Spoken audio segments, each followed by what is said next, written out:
Hi, I'm WinstonW here today for a new series review. Let's get into it.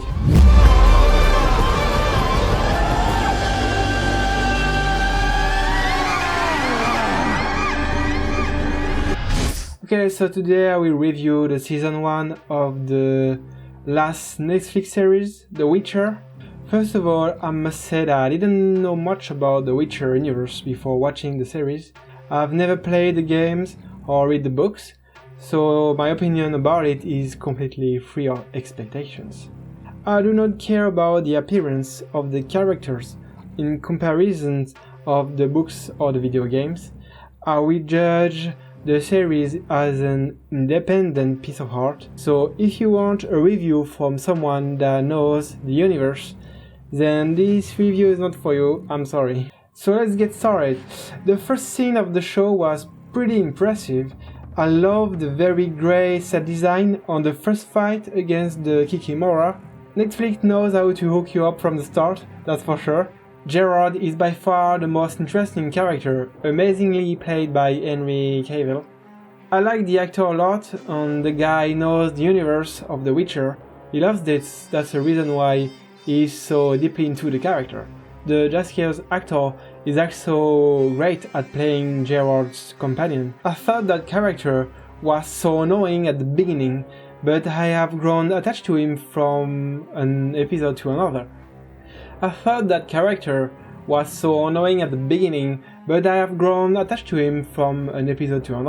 And the two of them have good chemistry. It added comic relief to the dark and dramatic ambience of the show.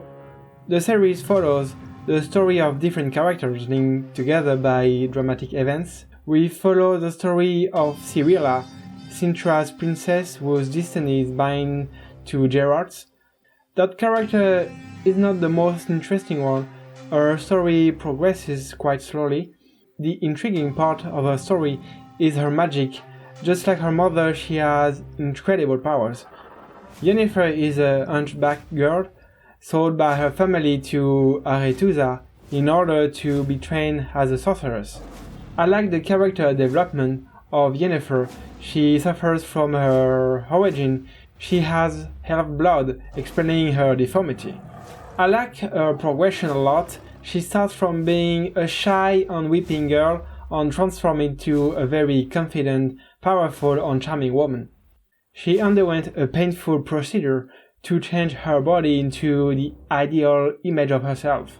That scene was quite disgusting, especially when the sorcerer takes out her fertility for the transformation. The crackling sound and the screams during the procedure made me uncomfortable, which was pretty well done actually. The show is disgustingly brutal, full of violence, and the universe is quite consistent, just like Game of Thrones. There are several kingdoms fighting each other and people in the middle that suffer.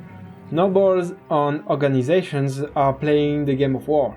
There are also several explicit sex scenes and nudity, which makes it even more realistic, I guess. The swordplay is truly impressive. The actor nails it. He's goddamn good at it. The fights are breathtaking, and I hope we get some interesting duels against other strong fighters in the future seasons. The story was very confusing toward the middle of the season. It was hard for me to catch up. The lack of explanation frustrated me a lot, but it disappeared after watching episode 7. All the pieces of the puzzle were put back together, and I finally understood what was happening from the beginning. You realize that there were different timelines, but at the end everything made sense. But then it was even more frustrating because now that season 1 is over, I want to know what will happen in season 2. The show drops a lot of double-edged situations where the characters have to choose what Gerard would call the lesser evil. I like the non-Manichaean view of the story. It's constantly interrogating what's good or bad.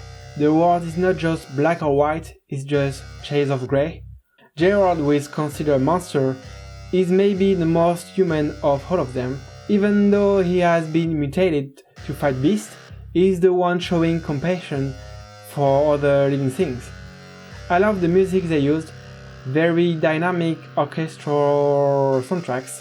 I don't know if they are inspired by the game or if they are brand new soundtracks made for the series. Let me know. The costumes are also very convincing, except the Nilfgaard armors that looks so awful. From far away it looks quite cool, all in black, but from up close, Jesus, what the hell is this? Even me that hasn't played the game, I found it extremely ugly. It looks like, black skin of a squatom. I love the Gerard's leather armor. Even though he is quite big, it makes him look lean, fast and dangerous. I like Yennefer's outfits also. It fits her new personality. She looks like a queen. One of the strongest features of the show is the set design. It looks absolutely gorgeous. I love it. We switch from green and mountainous area to cold and grey forest. The town and castle look great, very convincing CGI. The color is highly saturated and contrasted. It makes scenes unreal sometimes. Fits perfectly the fantasy story of the show. Even the set design sometimes matches Gerard's personality when it's very grey and dark. My favorite scene of the season was the swordplay from the first episode. Damn, that was brutal, impressive and nuts. I will say it again, Henry is a beast with a sword really convincing. It looks savage and improvised enough, so it doesn't look too perfect, so it doesn't seem like it's a choreography. It's too bad we didn't get any other fighting like that, maybe in season 2 I hope. For me, the worst scene was the god dragon scene. It was a bit absurd to me.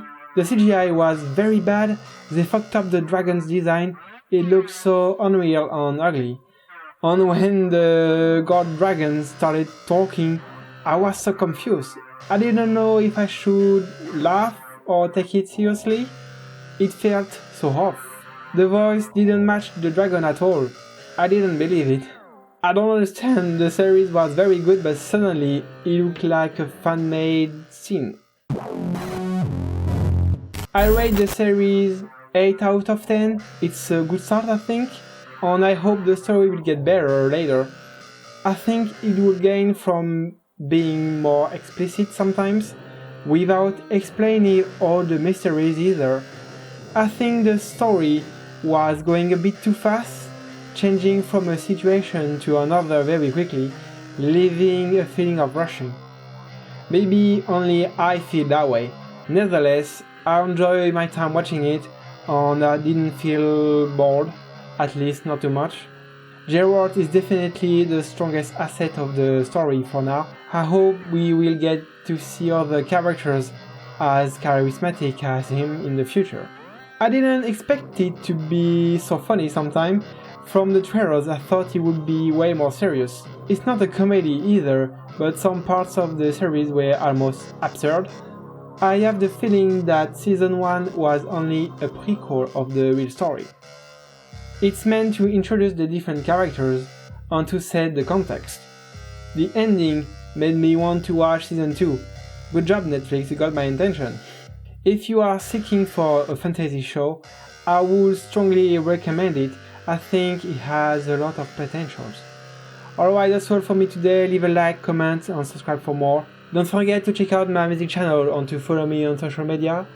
You can also find me on pretty much all digital platforms, Spotify, iTunes, Tidal, all links in the description below. Okay, stay tuned, see you next time!